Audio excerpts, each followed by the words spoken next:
کوئی شیعہ مولوی کہہ رہا ہے کہ سنیوں کی بات نہ سنو صرف ہماری بات سنو، وہ جھوٹ کہہ رہا ہے۔ اگر کوئی سنی مولوی کہہ رہا ہے کہ شیعوں کی بات مت سنو صرف ہماری بات سنو، وہ جھوٹ کہہ رہا ہے۔ قرآن کہہ رہا ہے یستمعون القول، اس وقت تمہیں حق ملے گا کہ سارے مذہب کی ریسرچ کرو، تب پتا چلے گا حق کہاں ہے باطل کا۔ 28 رجب کو امام حسین نے مدینہ چھوڑا۔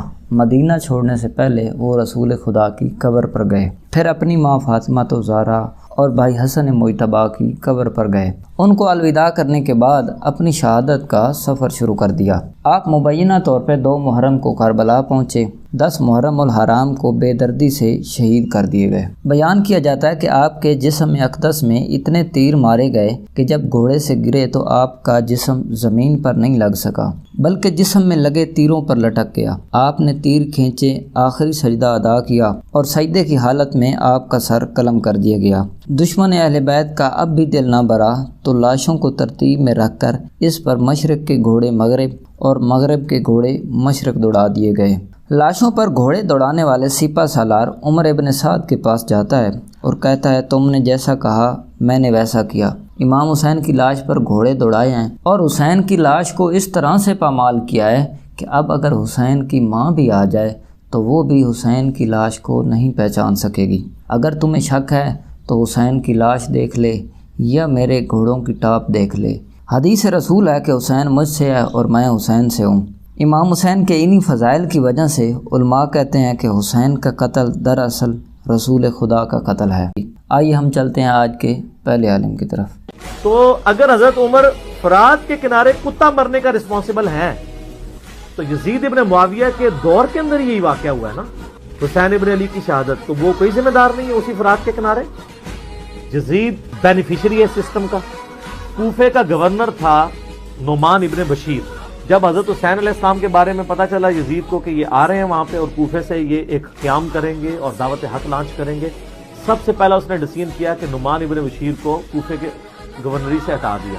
یہیں سے اس کی 2 نمبری شروع ہو گئی ہے اور عبید اللہ ابن زیاد کو اس نے بھیجا۔ رہا عمر ابن سعد جو 22,000 کا لشکر لے کے کربلا میں آیا تھا حسین ابن علی کے مقابلے پہ، وہ سعد ابن ابی وقاص کا بیٹا تھا جس کو رے کی حکمرانی کی لالچ دی تھی۔ رے اتنی بڑی حکمرانی کی، گورنری کی لالچ دی یزید نے عبید اللہ ابن زیاد کے ذریعے۔ شیعان علی اس میں شامل نہیں تھے، اہل شام ہی تھے، عمر ابن سعد شامل تھا، باقی لوگ شامل تھے۔ وہ کہتے ہیں دیکھو انہوں نے شیعوں نے کلیئر لکھا اور وہی آپ کے سامنے آئے، اس لیے اس سے بڑا ثبوت کیا کہ شیعہ ہی قاتل ہیں۔ میں اس کا جواب تو بعد میں دوں گا، میں ان سے کہتا ہوں یار اگر یہ بات ٹھیک ہے تو شیعوں نے جو کچھ کیا، ساتھ نہیں دیا، بے وفائی کی، وہ بعد میں روتے رہیں گے، مگر اس سے جو نتیجہ نکلتا کہ جب انہوں نے صاف لکھ دیا کہ شیعہ بلا رہے ہیں تو امام حسین اگر شیعوں کو اپنا نہ سمجھا کیوں جاتا؟ ایک بات تو ثابت ہوئی نا کہ وہ شیعوں کو اپنا سمجھتا تھا۔ شیعوں نے بعد میں جو کیا وہ الگ بات ہے، رہ گئی یہ بات کہ وہاں مدنی کی حالات ایسے بن گئے، نہ شیعہ مجرم ہے نہ سنی مجرم، کیونکہ یزیدی لوگوں نے لکھ دیا نا یزید کو کہ آپ کا گورنر جو ہے نعمان بن بشیر سختی نہیں کر رہا، حضرت مسلم کے ہاتھ پر لوگ بیعت کر رہے ہیں، تو اس نے گورنر تبدیل کر دیا اور شہر میں جگہ جگہ فوج کو کھڑا کر دیا، کرفیو لگ گیا کہ ایک محلے کا آدمی دوسری جگہ نہ جائے۔ جو ہے امام حسین علیہ السلام کے حامی تھے سب بے بس ہو گئے۔ اور میں وقت تھوڑا صاف کہوں، اس وقت بنو امیہ نے حسین کو قتل نہیں کیا، رسول کو قتل کیا۔ اگر یہ اللہ کے رسول کو مانتے ہوتے نا شرم کرتے۔ لیکن اس وقت کون لوگ تھے شہید کرنے والے؟ سیدنا عبداللہ بن عمر رضی اللہ تعالیٰ فرماتے ہیں عراقیوں نے شہید کر دیا۔ یہ اللہ کی حکمت میں ہی ایسے تھا، یعنی جو قاتلین حسین ہیں وہ نامینیٹ نہیں ہے۔ اگر کسی کے پاس کوئی دلیل ہے کہ فلاں انسان جو ہے سیدنا حسین رضی اللہ تعالیٰ کا قاتل ہے، اس کا نام بتایا جائے، مگر دلیل کے ساتھ کہ جس نے بھی حسین رضی اللہ تعالیٰ کو شہید کیا یا آپ کی شہادت میں معاون بن گیا یا آپ کی شہادت پر وہ راضی ہو گیا، اس پر اللہ کی لعنت۔ ہم یہ کہتے ہیں کہ اس وقت یا تو خوارج تھے یا روافض تھے، اور یہ دونوں اسلام دشمن قوتیں اس وقت موجود تھیں۔ وہی لوگ قاتل حسین ہیں جنہوں نے سیدنا عمر بن خطاب کو شہید کر دیا تھا۔ رہا مسئلہ کہ کہتے ہیں جی کہ فلاں جو اس وقت کا جو حکمران تھا اس کے ساتھ ان کی آن بند تھی، وہ اس کو، ایسی کوئی بات نہیں ہے۔ اس وقت کا جو حکمران تھا اس کے سیدنا حسین رضی اللہ تعالیٰ کا کوئی اختلاف نہیں تھا، اور نہ اختلاف کی بنا پہ آپ مدینہ کو چھوڑ کر جو ہے نا وہ کوفہ کی طرف جانے لگے تھے۔ رسول اللہ صلی اللہ علیہ وسلم نے فرمایا، صحیح حدیث ہے، کہ جب مسلمان کسی ایک امیر پہ جمع ہو جائیں تو اس کے خلاف جو بھی اٹھے نبی نے فرمایا اس کو قتل کر دو، کائنم من کان، چاہے وہ اس کے خلاف اٹھنے والا کتنا ہی نیک کیوں نہ ہو۔ حضرت حسین کا موقف یہ تھا کہ میں نے ابھی تک یزید کی خلافت اور حکومت کو تسلیم نہیں کیا، لہذا میں اس وعید میں داخل نہیں ہوں۔ اب ہوا یہ ہے کہ حضرت حسین رضی اللہ تعالی عنہ جب گئے ہیں اور کربلا کے مقام پہ پہنچے ہیں تو وہاں آپ رضی اللہ تعالی عنہ کو مسلم بن عقیل کی شہادت کا بھی پتہ چلا۔ عبید اللہ جو ابن زیاد تھا بدبخت، اس نے حضرت حسین کو یہ کہا کہ بغیر کسی شرط کے حضرت حسین کو گرفتار کر کے لاؤ اور میرے ہاتھ پر بیعت کراؤ۔ یہ رسول اللہ صلی اللہ علیہ وسلم کے نواسے کی توہین تھی۔ حضرت حسین رضی اللہ تعالیٰ عنہ کا کربلا کے میدان میں موقف یہ تھا کہ میں اگر بیعت ہوں گا تو ڈائریکٹ یزید کے ہاتھ پہ بیعت ہوں گا جو مسلمانوں کا خلیفہ ہے، ابن زیاد کے ہاتھ پر بیعت نہیں ہوں گا۔ حضرت حسین رضی اللہ تعالیٰ عنہ کا مقصد حکومت کے خلاف تلوار اٹھانا، بولو بھائی، نہیں تھا، مگر جو ابن زیاد تھا اس نے حضرت حسین رضی اللہ تعالیٰ عنہ اور آپ کے ساتھ جتنے اہل بیت تھے ان پر ظلم یہ کیا اس بدبخت نے کہ اس نے انہیں شام جانے کا راستہ نہیں دیا اور اس میں اپنی توہین محسوس کی کہ میرے ہاتھ پر بیعت کیوں نہیں ہو رہے، اور لشکر بھیجا جس لشکر نے چاروں طرف سے حضرت حسین رضی اللہ تعالیٰ عنہ کو گھیرا۔ حضرت حسین نے کہا کہ میں عزت کی جو موت ہے اس کو ذلت کی زندگی پر ترجیح دیتا ہوں۔ حضرت حسین رضی اللہ تعالیٰ عنہ کا سر لے جایا گیا یزید کے پاس۔ یزید بدبخت نے چھڑی سے آپ کے ہونٹوں کو چھوا، وہاں صحابی رسول نے فرمایا کہ ایسا مت کرو۔ مسلمان 8 ذی الحجہ کو کہاں جاتے ہیں جی؟ مینا میں جمع ہوتے ہیں۔ اگر یہ معرکہ کربلا کفر اور اسلام کی جنگ ہوتی، اگر حسین نانا کا دین بچانے کے لیے نکلتے، ایک عام سی عقل سوچتی ہے تو حضرت حسین کو کیا کرنا چاہیے تھا؟ حج کرتے، عرفہ کے اندر خطاب کرتے اور تمام مسلمان کو کہتے کہ نانا کا دین برباد ہو گیا، مسلمانوں کے حاجیوں کے سارے لشکر کو لے کر نکلتے۔ پھر حضرت حسین کی 3 شرطیں لکھتے ہیں۔ پہلی شرط، مجھے وہاں جانے دو جہاں سے میں آیا ہوں۔ دوسری شرط، مجھے کسی اسلامی بارڈر پر رہنے دو جہاں میں کفار سے جنگ اور جہاد کرتا رہوں۔ یزید کو کافر کہنے والوں، معاویہ کو کافر کہنے والوں، تمہارا امام معصوم ثالث ان کو کافر نہیں مانتا۔ اچھائی اور برائی میں میرا حکم ایک عام مسلمان جیسا ہوگا، یہ بھی نہیں مانتے، میں یزید کے پاس چلا جاتا ہوں۔ کتاب تمہاری ہے، احسن المقال صفحہ 405، اور دیکھیے لکھتے کیا ہے کہ میں امیر یزید کے پاس چلا جاتا ہوں، میں اس کے ہاتھ پر ہاتھ رکھ دیتا ہوں، بیعت کرتا ہوں یزید کی، اور پھر جو یزید چاہے گا وہ میرے معاملے کے اندر فیصلہ کر لے گا۔ ان کوفے کے شیعوں نے جب حضرت حسین کا یہ موقف سنا کہ وہ یزید کے ہاتھ میں ہاتھ دینے کے لیے تیار ہو گئے، تو پھر وہ کوفی شیعہ جو حسین کو لینے کے لیے مکے سے 50 شیعہ ساتھ چلے تھے، انہوں نے حضرت حسین پر حملہ کر کے حضرت حسین کو شہید کیا۔ آپ نے اکثر ذاکروں سے سنا ہوگا خیموں میں آگ لگی ہوئی تھی، وہ خیموں کی آگ اس لیے لگائی گئی تھی کہ وہ 2 بوریے خطوط کی جلا دی جائے جس میں ہم نے خط لکھ کر حسین کو بھیجے تھے کہ اگر وہ بوریاں بچ گئی تو تمام باغیوں کو سولی پہ چڑھا دیا جائے گا۔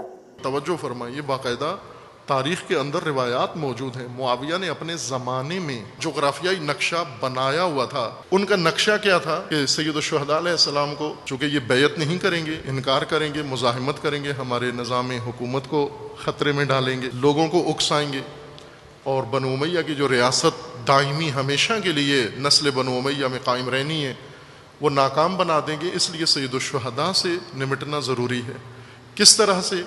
کہ ان سے بیعت کا مطالبہ کرنا، یہ نہیں کریں گے، ان کو دھمکی دینا، یہ پھر فوراً ان کی پیش بینی کے مطابق، اور درست بھی تھی کہ یہ مکہ چلے جائیں گے حرم میں، اور حرم میں پھر مخفی طور پر قتل کر دینا تاکہ حکومت پر بات نہ آئے کہ حرم سے اگر بچ گئے تو پھر کوفہ میں یہ کام کرنا ہے، اور کوفہ میں یہ قتل ان کے حامیوں پر ڈالنا ہے، اور قتل حسین کا بدلہ لینے کے لیے حامیان حسین، شیعیان حسین کا بھی قتل عام کر دیں گے، باقی ماندہ گروہ کا اس طرح صفایا کر دیں گے، اور تاریخ میں کبھی بھی پھر بنو امیہ کے خلاف کوئی آواز اٹھانے والا نہیں ہوگا. یعنی کوفہ کو میں تیار کروں گا، کوفہ سے خط لکھواؤں گا، کوفہ سے دعوتیں بھیجواؤں گا.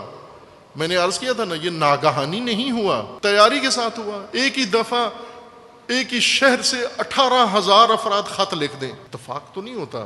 8 آدمی ممکن ہے لکھ دیں. یہ کسی سوچ کے ساتھ ہوتا ہے، کسی تیاری کے ساتھ ہوتا ہے یہ کام. خط لکھنے والوں میں جو کرائے کے تھے، کرائے کے خط لکھنے والے، وہ سارے کربلا آ گئے قتل کرنے کے لیے. یہ سب کرائے کے خط لکھنے والے تھے. خط لکھا لوگوں نے، وہ کرائے کے قاتل تھے سارے. وہ کرائے کے خط بھی کرائے پہ لکھا، قتل بھی کرائے پہ کیا. سید الشہداء نے ان کو علیحدہ کیا. کوفہ میں اگر چلے جاتے یہ نبرد ہوتی. کرائے کے اور دوسرے وہ ندامت والے فریب خوردہ، وہ نہیں آئے، وہ مارنے نہیں آئے، بچانے بھی نہیں آئے، ساتھ دینے بھی نہیں آئے. ان کا بھی جرم تھا. یہ اعتراض پہلی محرم سے شروع ہو جاتا ہے. خود مارا تھا، خود رو رہے ہیں، ان کے بڑوں نے مارا تھا، ان کی اولادیں رو رہی ہیں. بہت سارے جوابات اس کے دیے جا چکے ہیں. یہ جو افریقی امام حسین کا ذکر کر رہے ہیں، یہ جو گورے امام حسین کا ذکر کر رہے ہیں، یہ سب کوفے سے تو نہیں آئے. کیا آبا و اجداد کوفی تو نہیں تھے؟ کیا دنیا میں جہاں جہاں امام حسین کا ماتم کرنے والے لوگ ہیں، ان کا سب کا آبا و اجداد کا تعلق کوفے سے ہے؟ آپ میں سے بہت سارے لوگ سید ہیں، آپ کے بڑے تو مدینے سے آئے تھے. آپ کا کیا تعلق کوفے والوں سے؟ اور پھر میں تو نقن صاحب کا جملہ نقل کر کے ان کی روح کو بھی شاد کروں. نقن صاحب فرماتے ہیں کہ اگر کوفے والوں کا کوئی رنگ و بو ہماری طرح تھا، کوئی حلیہ ہماری طرح تھا، تو ہم نے تو یہ طے کر لیا ہے کہ جو حسین کا قاتل ہے اس پہ لعنت. نقن صاحب کا جملہ سنیے گا. نقن صاحب فرماتے ہیں ہم حسین کے قاتلوں پہ لعنت بھیج کے اپنا تعلق توڑتے ہیں. تمہارا نہیں ہے تو تم بھی لعنت بھیجو. Yazid is from the tabi'in and یزید تابعین میں سے تھا. یہ مناسب نہیں ہوگا کہ ہم کہانیوں اور ان روایات کی طرف جائیں جن کے ہم گواہ نہیں ہیں. یہ بالکل قابل قبول نہیں ہوگا کہ ہم کوئی سائیڈ لیں، ہم کہیں کہ ہم یزید کے ساتھ ہیں اور حسین کے ساتھ نہیں ہیں. تاریخ میں آتا ہے کہ یزید نے صرف اپنی فوج کو حکم دیا تھا کہ حسین کو عراق میں داخل نہ ہونے دینا، لیکن فوج میں موجود غداروں نے اس کا غلط مطلب کر کے حسین ابن علی کو قتل کر دیا. یہ قتل یزید نے نہیں کیا، بلکہ یزید نے اس پر غم کیا اور اس کے گھر والوں سے ہمدردی کی.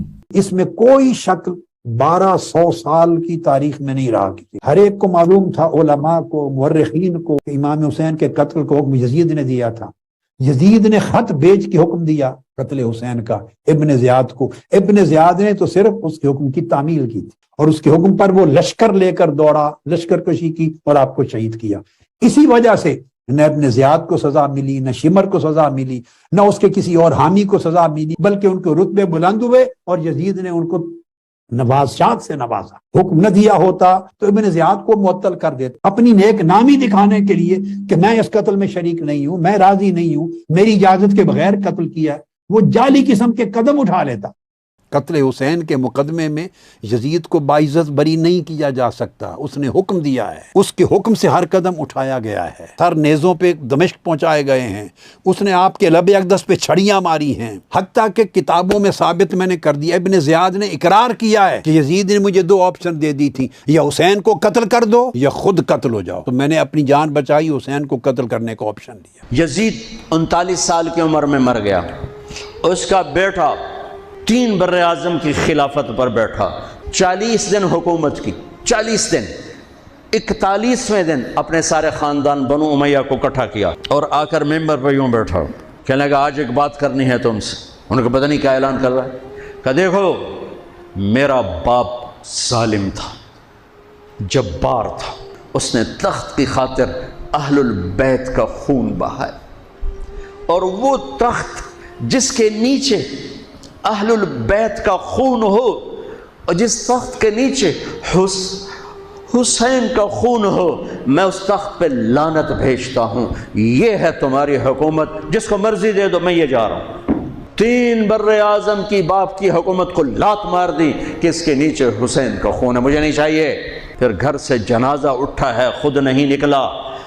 یہ جو سوال اٹھتے ہیں کہ حضرت کو شیعوں نے شہید کیا، یہ تو وہی بات ہے کہ کوئی کہ رسول خدا صلی اللہ علیہ وآلہ وسلم کے مقابلے میں ان کی اپنی برادری آئی تھی، قریشی آئے تھے. کوفہ میں 3 قسم کے لوگ تھے اصل میں. ایک وہ لوگ تھے جو حضرت علی علیہ السلام کو صحیح برحق خلیفہ مانتے تھے، وہ بہت کم تھے وہاں پر. اور دوسرے وہ لوگ تھے جو حضرات شیخین اور پہلے تینوں کے بعد حضرت کو وہ خلیفہ مانتے تھے چوتھے نمبر پہ۔ تیسرے وہ لوگ تھے جو وہ جس طرح فصلی بٹیرے ہوتے ہیں، یہ جس طرف حکومت آئی اس طرح چلے گئے۔ جو خط لکھنے والے ہیں یہ بھی تینوں قسموں کے تھے، جو تھے حضرت کے ساتھ حامی، ان میں حبیب ابن مظاہر ہیں، مثلا مسلم بن اوسجہ، سلمان بن سرد خزائی، مختار سقفی، بیر حمدانی، یہ وہ لوگ تھے جنہوں نے حضرت کو خط لکھے، اور پھر ان میں سے اکثر لوگ جو تھے وہ شہید ہو گئے، اور بہت سے لوگ جو تھے ان کو ابن زیاد نے قید کر لیا۔ یہ روایات میں کہ 4000 لوگوں کو قید کر دیا گیا، سینکڑوں کی تعداد میں لوگوں کو شہید کر دیا گیا۔ جو بچ گئے تھے انہوں نے کوشش کی، حبیب ابن مظاہر ہیں، مسلم بن اوسجہ، بریر حمدانی وغیرہ، یہ جو چلے گئے کربلا میں امام حسین علیہ السلام کے ساتھ شامل ہوئے۔ یہ شیعوں کی تو یہ صورتحال۔ تو باقی جو بچ گئے تھے شبس بن ربی، محمد بن اشس، قیس بن اشس، یہ وہ لوگ تھے جو پہلے ہی آل محمد کے مخالف تھے۔ یہ وہی تھے جن کی بہن نے جناب امام حسن علیہ السلام کو زہر دی تھی۔ یہ بھانجے تھے حضرت ابو بکر کے۔ اور عمر ابن سعد وہ بھی جانتے ہیں کہ کون تھا، شمر ابن ذی الجوشن، سنان بن انس، تو یہ سب وہ لوگ تھے جو حضرت علی علیہ السلام کو صحیح معنوں میں وہ خلیفہ نہیں مانتے تھے، یہ بلکہ چوتھے نمبر پہ مانتے تھے۔ ان کو اگر دیکھیں تو خود بخود پتہ چل جائے گا کہ یہ کون تھے اور ان کا مذہب کیا تھا۔ ہم تو کہتے ہیں کہ یہ لوگ مسلمان تو مسلمان ہونا، یہ انسان ہی نہیں تھے جو امام حسین علیہ السلام کے قاتلین تھے۔ تو بہرحال یہ جو لوگ کہتے ہیں کہ کوفیوں نے مارا ہے، ان سے پوچھو کہ 72 لوگ جو شہید ہوئے ہیں بنو ہاشم کے بعد، سب سے زیادہ لوگ جو شہید ہونے والے ہیں وہ بھی کوفی تھے۔